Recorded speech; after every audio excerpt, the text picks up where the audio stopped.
敢讲又搁要出现是安尼风波啊！台北市卫生局抽验市面上食品的香料，是又搁发现2款姜黄粉有苏丹色素。其中一款姜黄粉的业者是桃园健康乐活生医，应用同一批原料做另外一款的姜黄粉，而且这专联的超市嘛有在卖。目前是已经通知业者赶紧把这姜黄粉拢总回收。因那高雄的进口商7月份为印度进口原料，目前是已经卖超过50公斤啊，5000公斤啊。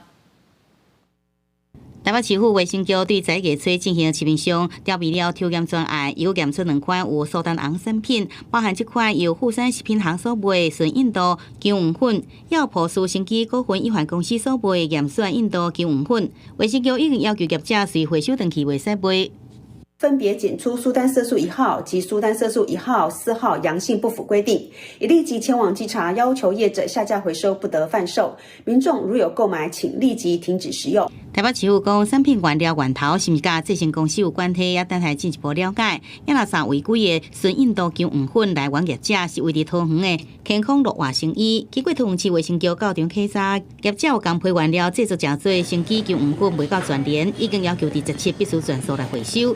也若原料进口商是高雄的德和贸易公司，高雄卫生局调查确认，姜黄粉是7月对印度进口，就已经卖出5714公斤。经追查，这些违规产品全部来自同批原料同一家进口商。桃园卫生局要求业者于11月17日24时完成下架。苏丹红化在动物实验，我们注意到说它会增加癌症的风险。另外有一些研究指出说，苏丹红也会增加一些过敏反应的风险。苏丹红10万风波再发生，未少民众烦恼讲，恐惊已经伫唔知影之下食到相关的产品。药剂区医师指出，苏丹红是只用成染料加入去，会有赶甲油脂代谢，会使加食一寡新鲜的青菜水果，加速身体代谢。记者综合报道。